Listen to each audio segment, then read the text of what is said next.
Bismillahirrahmanirrahim. Assalamualaikum warahmatullahi wabarakatuh. Alhamdulillahirabbil alamin wassallallahu ala nabiyyina Muhammad wa ala alihi wa sahbihi ajmain. Rabbi shrah li sadri wa yassir li amri wahlul 'uqdatam min lisani yafqahu qawli.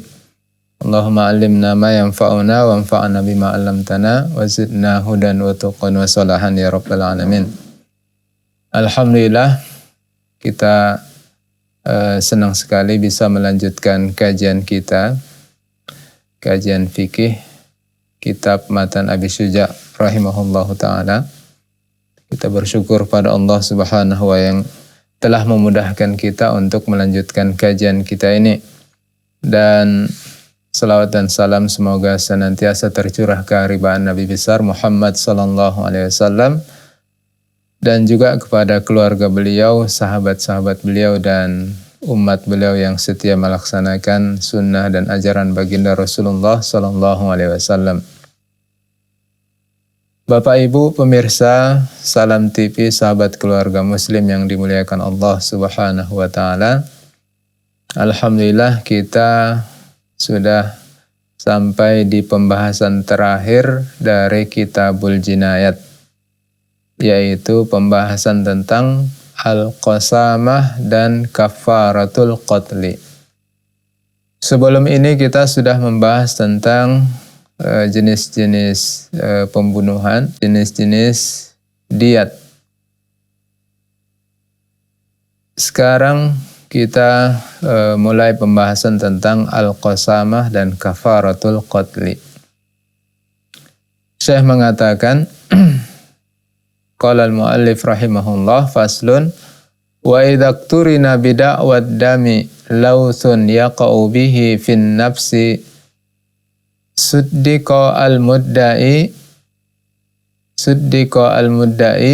halful mudda'i khamsina yaminan wastahaqqat diyata wa illam yakun hunaka lawthun fal yaminu alal mudda'a alaihi wa ala qatilin nafsil muharramah kafaratu itqi raqabah mu'minah salimatan minal uyub al-mudirah fa illam yajid fasyamu syahraini mutatabi'ain.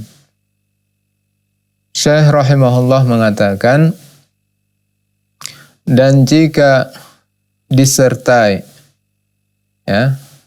dalam satu tuduhan pembunuhan terhadap seseorang, tuduhan tersebut disertai bukti, disertai qarinah, disertai indikasi-indikasi yang kuat yang membenarkan tuduhan tersebut,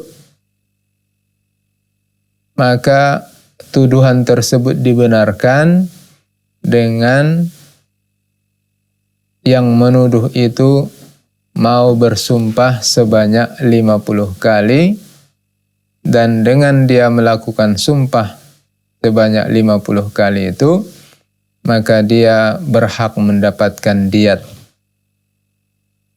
Dan jika dalam tuduhan tersebut tidak ada laus, tidak ada qarinah, indikasi yang kuat yang menunjukkan kebenaran tuduhan tersebut, maka al-yamin alal mudda alaihi, maka orang yang tertuduh, yang dituduhkan melakukan pembunuhan, maka dia bebas dari tuduhan tersebut dengan dia bersumpah sekali saja bahwa dia tidak ada melakukan pembunuhan tersebut. Jadi dalam Islam, dalam Islam hukum asalnya adalah bahwa semua orang itu terbebas dari segala macam tuduhan. Hukum asalnya bahwa semua kita, semua individu itu tidak melakukan kejahatan. Tidak bisa kita menuduh seseorang tanpa bukti, tanpa saksi yang benar, yang menunjukkan bahwa tuduhan tersebut memang betul-betul adalah benar. Dan orang yang menuduh dalam Islam itu diwajibkan mendatangkan atau memiliki bukti yang valid, bukti yang konkret, bukti yang kuat. Dan kalau tidak ada bukti, maka yang tertuduh terbebas dari segala macam tuduhan dengan dia bersumpah dengan nama Allah. Kemudian terkhusus masalah pembunuhan, ya. Terkhusus masalah pembunuhan. Manusia itu, ya, kadang terjadi sengketa, perselisihan antara satu dengan yang lain. Ya, kadang terjadi sengketa, perselisihan, cekcok antara satu dengan yang lain, dan kadang bisa menimbulkan pergaduhan, perkelahian, sampai pembunuhan. Ketika ada dua orang yang sudah memang terlihat, ya, antara dua orang atau dua pihak memang sudah diketahui ada, ya, permusuhan antara satu dengan yang lain, baik yang mengetahui itu keluarganya, ya, terutama keluarganya, bahwa si Fulan bermusuhan dengan si Fulan yang lain, ya, kita katakan misalnya si Ahmad bermusuhan dengan si Mahmud, ya, yang mengetahui itu bisa bapaknya, bisa adiknya, bisa abangnya, bisa istrinya, ya. Orang lain mungkin tidak mengetahui, dan tiba-tiba pada satu saat, ya, didapati salah satu mereka, si Ahmad misalnya, sudah tewas, sudah meninggal dunia. Dan meninggal dunia tersebut misalnya adalah di dekat rumah orang yang bermusuhan dengannya, atau di kebun, ya, di kebun atau di pabrik, atau di daerah-daerah yang dekat dengan orang yang memang ada permusuhan dengan orang yang terbunuh tersebut. Maka ini adalah indikasi yang kuat. Indikasi yang kuat bahwa yang membunuh itu adalah orang yang selama ini bertengkar, bermusuhan, berselisih, dan bersengketa dengan yang terbunuh. Ya. Karena itu, kalau tidak ada bukti, tidak ada saksi. Kalau ada bukti, ada saksi, maka tidak perlu bersumpah. Ya, cukup bukti itu, saksi itu dihadirkan di hadapan hakim, sehingga dengan itu orang yang tertuduh itu dinyatakan bersalah dan dikenakan hukuman. Sebagaimana kita jelaskan sebelumnya, kalau memang dia membunuh dengan sengaja, maka hukumannya adalah dikisos. Kalau dimaafkan oleh keluarga yang terbunuh, keluarga korban, maka si pembunuh bisa dikenakan sanksi diat 100 ekor onta. Dan ketika tidak ada bukti, ya, tidak ada saksi, ya, biasanya pembunuhan itu memang dilakukan secara sistematis, ya, secara terencana, direncanakan secara baik, matang, sehingga diupayakan supaya bukti-bukti tidak ada, ya, saksi-saksi tidak ada, sehingga dengan demikian orang yang membunuh itu dia berharap, ya, terbebas dari segala macam tuduhan, tidak bisa ditangkap, ya, dipenjara atau dihukum, dikenakan sanksi atas perbuatannya tersebut. Maka dalam Islam ada istilahnya al-qasamah. Ketika ada indikasi yang kuat, ya, indikasi sebelumnya ada permusuhan, persengketaan antara dua orang, antara Ahmad dan Mahmud, kemudian pada satu saat si Ahmad tiba-tiba didapati sudah terbunuh, ya. Dan indikasi lain selain adanya permusuhan antara Ahmad dan Mahmud, Ahmad itu didapati tergeletak meninggal dekat, dekat dengan perkantoran, dekat dengan perumahan, dekat dengan ladang si Mahmud. Maka ini adalah indikasi yang kuat sehingga keluarga Ahmad, keluarga korban bersumpah sebanyak 50 kali bahwa si Mahmudlah pelakunya, dan disebutkan bahwa pembunuhan tersebut dilakukan dengan jenis yang mana, apakah dengan sengaja, sehingga kalau dia sengaja berarti jenis pertama berhak untuk dikisos, kalau tidak diatnya adalah yang mughalladah, yang diberatkan, atau yang syibhul amdi, antara sengaja atau tidak, diatnya juga mughalladah tapi tidak dikisos, atau khata', qatlul khata', diatnya yang mukhaffafah. Jadi keluarganya bersumpah sebanyak 50 kali dan menyebutkan jenis pembunuhannya, apakah qatlul amdi atau amdul khata' atau qatlul khata'. Kalau itu dilakukan, mereka bersumpah sebanyak 50 kali, maka orang yang tertuduh dikenakan sanksi sebagaimana orang yang membunuh baik dengan sengaja atau tidak sengaja.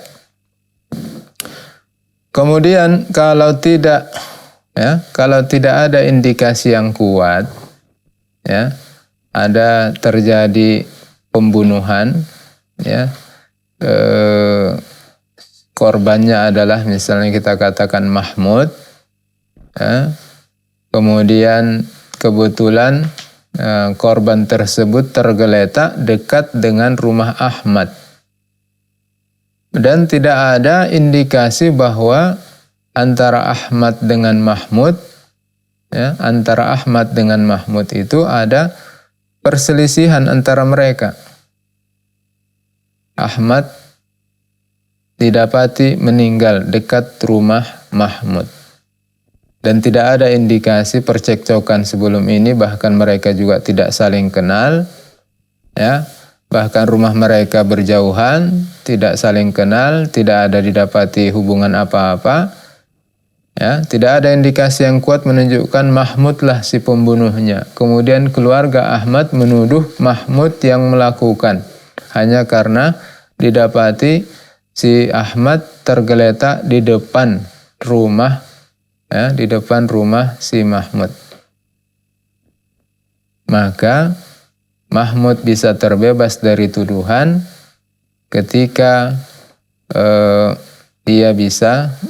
dia mau bersumpah sebanyak 1 kali. Berbeda kalau indikasinya kuat, indikasinya kuat, misalnya bagaimana?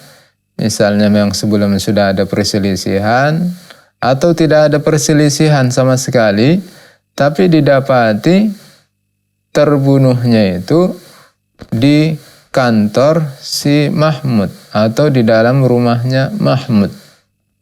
Maka ini adalah indikasi, bisa juga indikasi yang kuat, apalagi kalau memang tidak ada di rumah itu kecuali si Mahmud saja. Taib, selanjutnya saya membahas tentang kafarah, kafarah bagi orang yang membunuh. Apa saja kafarah, selain diat, selain kisos, jadi orang yang membunuh itu dikenakan kafarah. Apa kafarahnya? Insyaallah kita jelaskan, kita lanjutkan sesudah pesan-pesan berikut ini.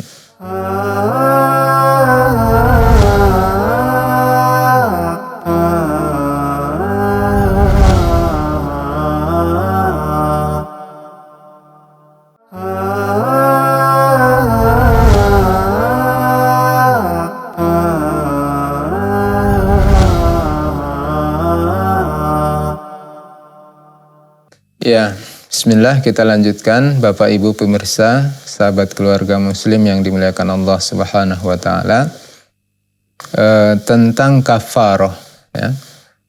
Kafarah orang yang membunuh. Kafarah orang yang membunuh baik itu dilakukan dengan sengaja ataupun syibuh la'amdi, ya. Tidak sengaja atau antara sengaja dengan tidak, maka semua jenis pembunuhan itu, pelaku pembunuhan itu diwajibkan untuk membayar kafarah. Diwajibkan untuk menunaikan kafarah. Apa kafarah orang yang membunuh? Kafarah orang yang membunuh adalah membebaskan seorang budak, itqu raqabah mu'minah.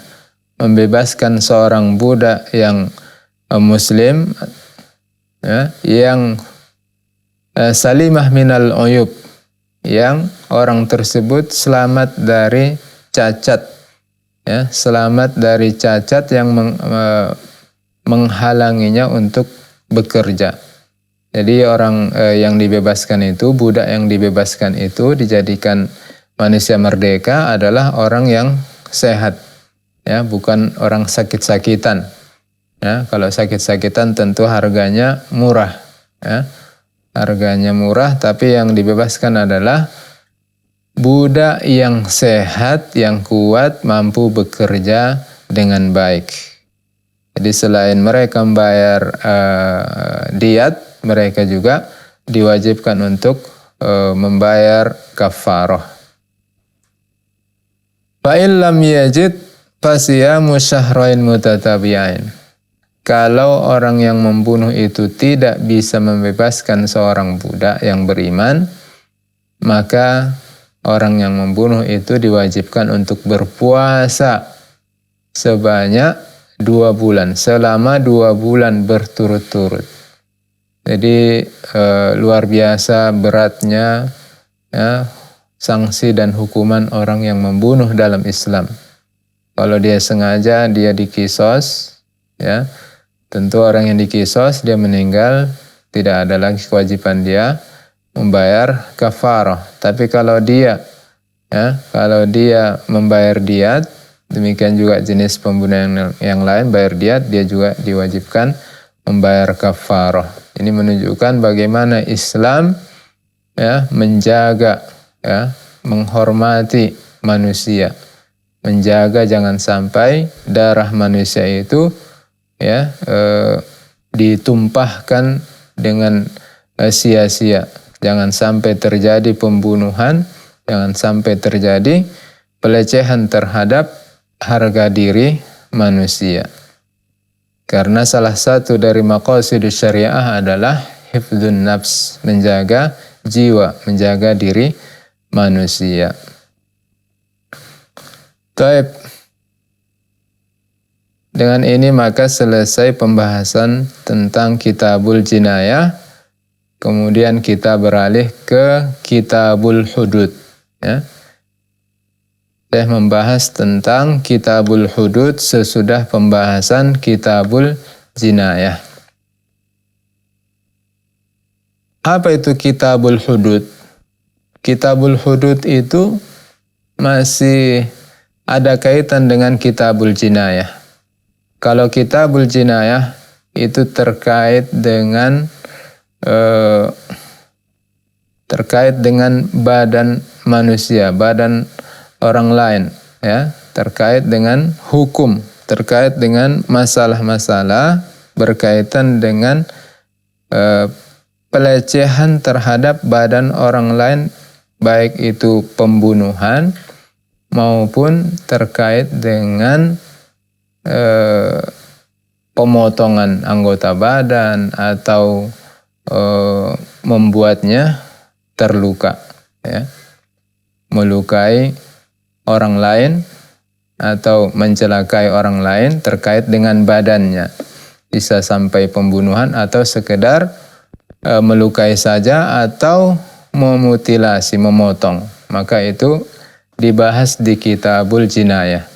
Adapun Kitabul Hudud, ya, Kitabul Hudud ini adalah pembahasan tentang sanksi-sanksi, hukuman-hukuman yang ditetapkan dalam Islam, ditetapkan dalam syariat Islam, ya, terhadap orang-orang yang sudah melanggar larangan Allah Subhanahu wa taala. Ya, larangan berzina namun tetap dilanggar. Orangnya melakukan perzinahan, maka ada hukumannya, ada sanksinya. Minum-minuman keras dilarang namun tetap dilanggar, maka ada hukumannya. Ya. Inilah yang dibahas dalam Kitabul Hudud. Dan di antara hikmah adanya al-hudud dalam Islam, adanya sanksi, ya, sanksi hukuman terhadap para pelaku tindakan kriminal, tindakan kejahatan yang sudah dilarang dalam Islam, maka hikmahnya adalah bagaimana supaya manusia itu, ya, jera dalam melakukan tindakan-tindakan terlarang, perbuatan-perbuatan terlarang dalam Islam. Karena idealnya, ya, satu hukuman itu dibuat adalah hukuman yang memang betul-betul membuat para pelaku menjadi jera. Ya, istilahnya ar-radi, ya, al-iqab ar-radi, hukuman yang membuat siapapun itu bisa menjadi jera, bisa menjadi kapok. Tapi kalau hukuman itu tidak membuat orang jera, maka ini adalah hukuman yang perlu ditinjau ulang. Adapun hukuman dalam Islam itu adalah hukum yang turun dari Allah Subhanahu wa taala. Maka Allah Sang Maha Pencipta, Allah lah yang Maha mengetahui mana hukum, mana syariat, aturan yang layak, pantas, cocok diberlakukan untuk umat manusia. Maka ketika syariat Islam betul-betul diterapkan dengan baik, maka insya Allah yang kita rasakan adalah kenyamanan, kesejahteraan, keamanan, ya, tidak ada rasa ketakutan, tidak ada rasa was-was. Nah, kita merasa tenang karena tidak ada yang berani untuk melakukan pelanggaran karena dia tahu konsekuensinya, dia tahu sanksinya. Taib, dalam membahas Kitabul Hudud ini, Syekh mengawali dengan pembahasan sanksi terhadap pelaku perzinahan. Syekh mengatakan, wazani ala darbaini, muhsan wa ghairu muhsan. Fal muhsan hadduhu ar-rajam, wa ghairu muhsan hadduhu mi'atu jaldah wa taghribu am ila masafatil qasri wa saraitul ihsan arba al-buluk wal aqlu wal hurriyah wa wujudul wata' fi nikahin sahih. Jadi dalam membahas Kitabul Hudud, yang pertama sekali beliau bahas adalah tentang sanksi terhadap pelaku perzinahan. Dalam Islam perzinahan itu sangat-sangat dicela dan sangat-sangat dilarang. Di antara ayat yang menunjukkan, ya, menunjukkan larangan perzinahan adalah firman Allah Subhanahu wa taala, wala taqrabuz zina innahu kana fahishatan wa sa'a sabila. Janganlah kalian mendekati perzinahan. Ya, sungguh perzinahan itu adalah perbuatan yang fahisyah, perbuatan yang sangat keji, sangat buruk. Wa sa'a sabila, jalan yang paling buruk. Ya. Jadi mendekati saja dilarang, apalagi melakukan. Karena itu semua jalan, semua pintu, semua sarana yang bisa menjatuhkan manusia kepada perbuatan perzinahan, maka Islam melarangnya. Apapun itu namanya. Ya, semua sarana, segala sebab, segala hal ya yang bisa menjerumuskan seseorang dalam perzinahan, maka itu dilarang. Dan kalau sudah terjadi, maka diberikan sanksi, hukuman yang membuat orang jera, kapok. Dengan demikian diharapkan dia tidak mengulangi lagi dan orang lain juga tidak ada yang berani melakukan. Jadi Syekh mengatakan bahwa pelaku perzinahan itu ada dua macam. Yang pertama adalah namanya muhson, yang kedua ghairu muhson. Ya. Siapa mereka yang disebut dengan muhson? Pezina yang muhson itu apa kriterianya? Ya. Pezina yang muhson itu kriterianya akan dijelaskan oleh Syekh. Sebelum dijelaskan, beliau menjelaskan hukuman untuk orang yang muhson. Pezina yang muhson hukumannya, sanksinya adalah dirajam. Ya, dirajam. Badannya dikubur separuh, ya, dikubur setengah, kemudian dilempari dengan batu sampai wafat. Dirajam. Kalau dia ghairu muhson, bukan yang muhson, maka hukumannya, sanksinya adalah dicambuk sebanyak 100 kali dan diasingkan. Ya, diasingkan selama 1 tahun di tempat, ya, minimal dia adalah jarak, ya, jarak bisa mengqashar salat kurang lebih 80 km sampai 100 km, jarak minimal, ya, dari situ, dari tempat, ya, dari tempat tinggal pelaku itu, disitulah dia diasingkan, sehingga dengan diasingkan diharapkan pelakunya ini tidak mengulangi perbuatannya. Ya, dia berhijrah, dia meninggalkan tempat maksiatnya. Diharapkan dengan tempat dia diasingkan itu tempat yang baru, di sana orang-orangnya baik-baik, bukan orang yang pelaku pezina, maka diharapkan orang tersebut bisa bertobat dan bisa berubah sikapnya, ya, yang awalnya mungkin dia menganggap sepele, tapi dengan pergaulan lingkungan yang terhormat, lingkungan yang islami, maka dia tidak mau lagi mengulanginya, bahkan bisa memusuhi perbuatan tersebut.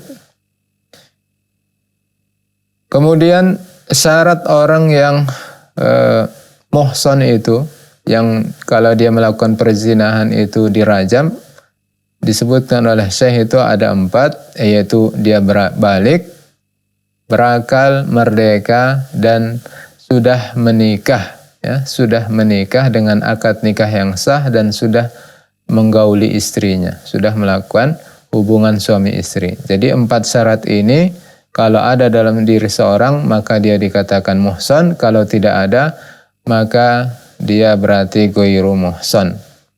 Ya, jadi dia harus merdeka. Berarti kalau budak, ya, kalau budak melakukan perzinahan, berarti dia tidak muhson, berarti tidak dirajam, hanya dicambuk, ya, dicambuk.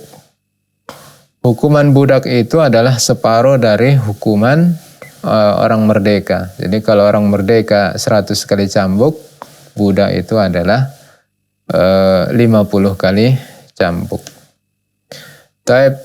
Jangan kemana-mana dahulu Bapak Ibu pemirsa.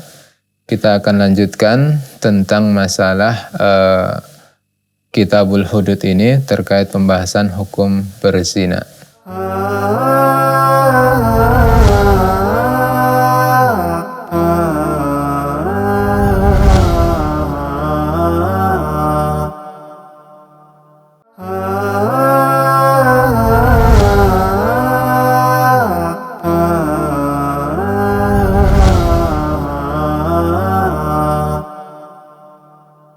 Bismillahirrahmanirrahim. Kita lanjutkan Bapak Ibu pemirsa Salam TV, sahabat keluarga muslim yang dimuliakan Allah Subhanahu wa taala. Masih di pembahasan hukum berzina. Jadi orang yang berzina itu ada dua macam, ada yang muhson, ada yang ghairu muhson. Yang muhson itu hukumannya kalau dia berzina adalah dirajam, dilempar dengan batu sampai wafat. Kalau dia ghairu muhson, tidak muhson, maka hukumannya adalah dicambuk 100 kali dan diasingkan selama 1 tahun. Kapan seorang itu dikatakan muhson? Ketika ada 4 syarat, ada 4 kriteria dalam dirinya.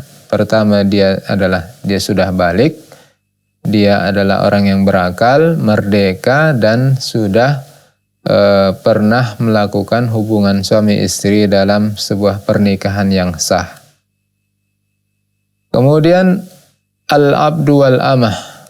Saya membahas tentang budak. Bagaimana kalau yang berzina itu adalah statusnya budak. Budak laki-laki dan budak perempuan, hadduhuma, hukuman untuk mereka adalah setengah dari hukuman untuk orang yang merdeka.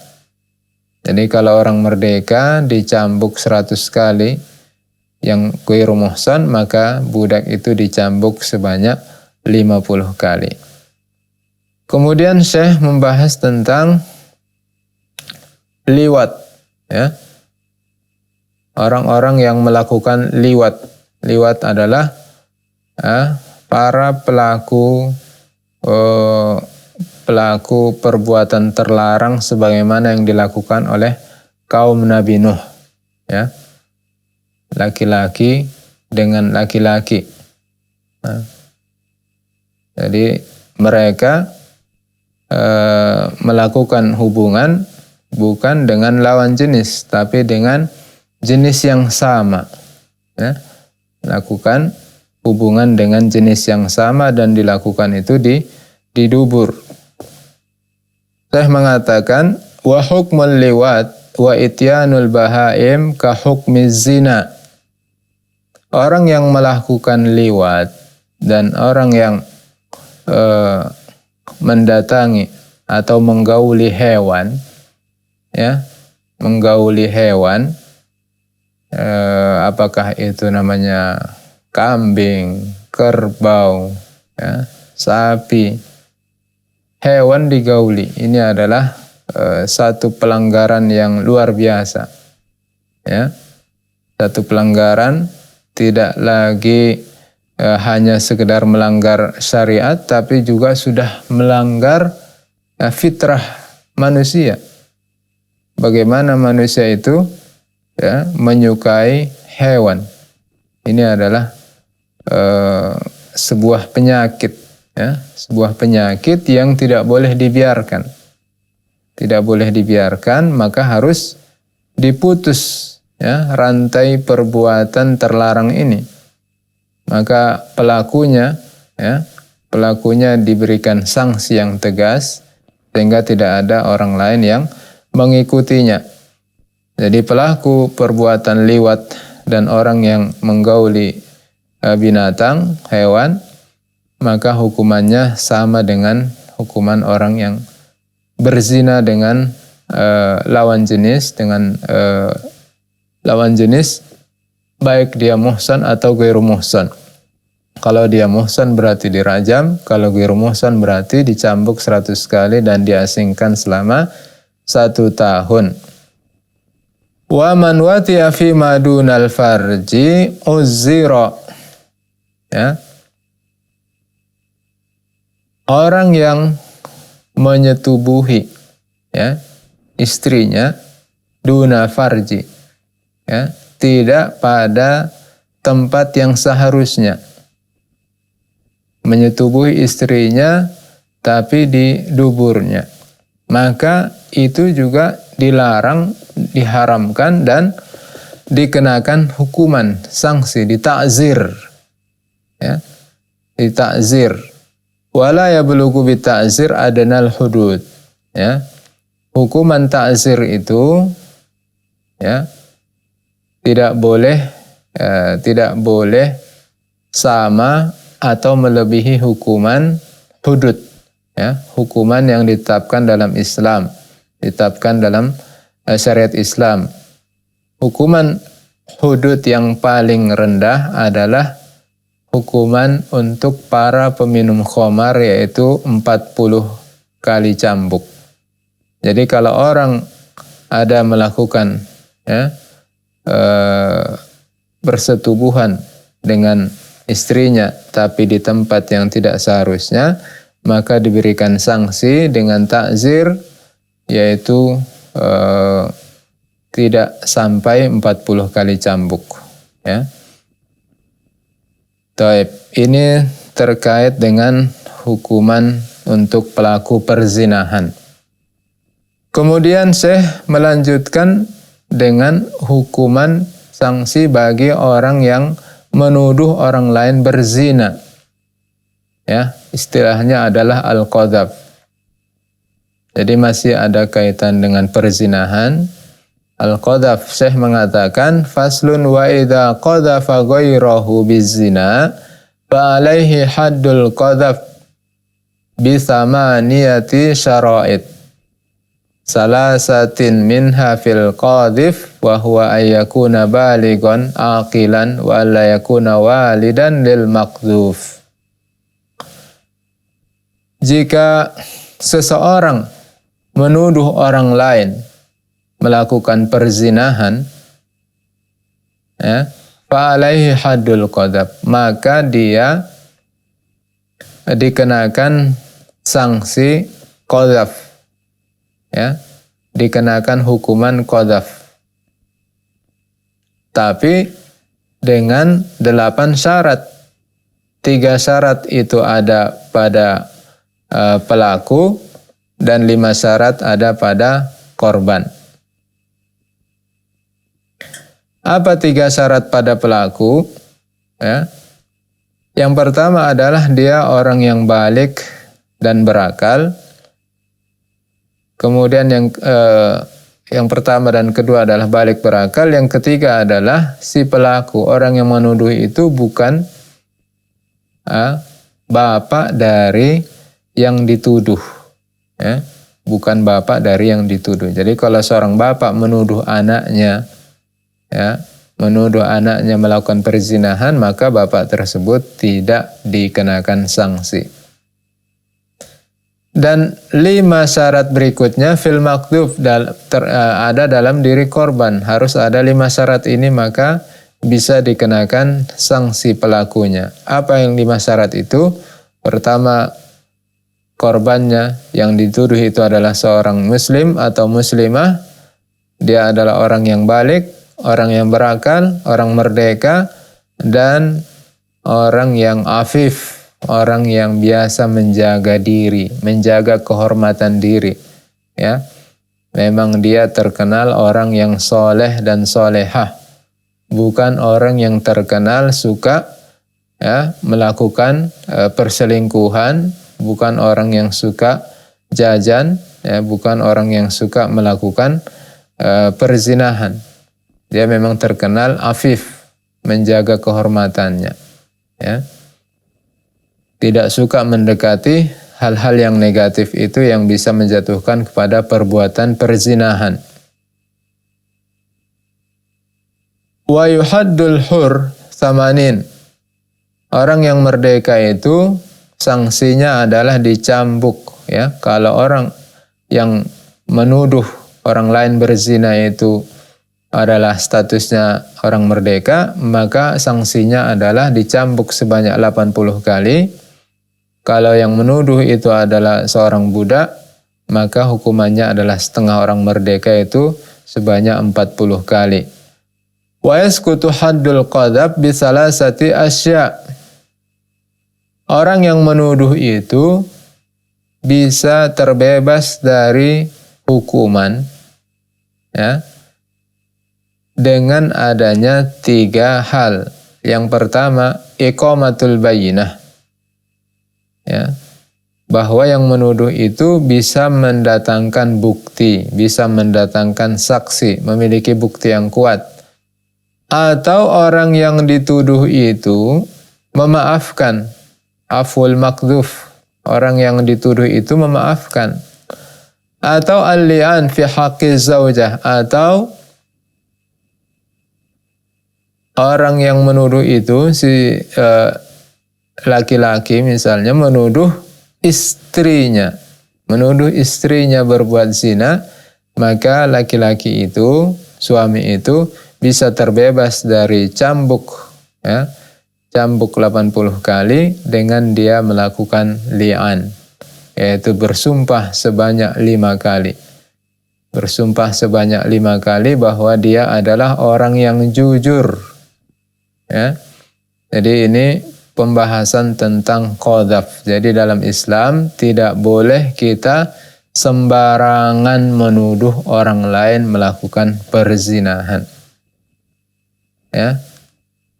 Sembarangan melontarkan perkataan, pernyataan yang menyebutkan si fulan itu sudah melakukan perbuatan zina. Tidak boleh, walaupun kita melihat sendiri. Walaupun kita melihat sendiri. Karena dalam Islam, orang yang menuduh itu harus mendatangkan 4 orang saksi. Ya, 4 orang saksi baru dia bisa terbebas dari sanksi qadzaf. Bagaimana firman Allah Subhanahu wa taala, ya, innal ladzina yarmunal muhsanatil ghafilatil mu'minat lu'inu fid dunya wal akhirah.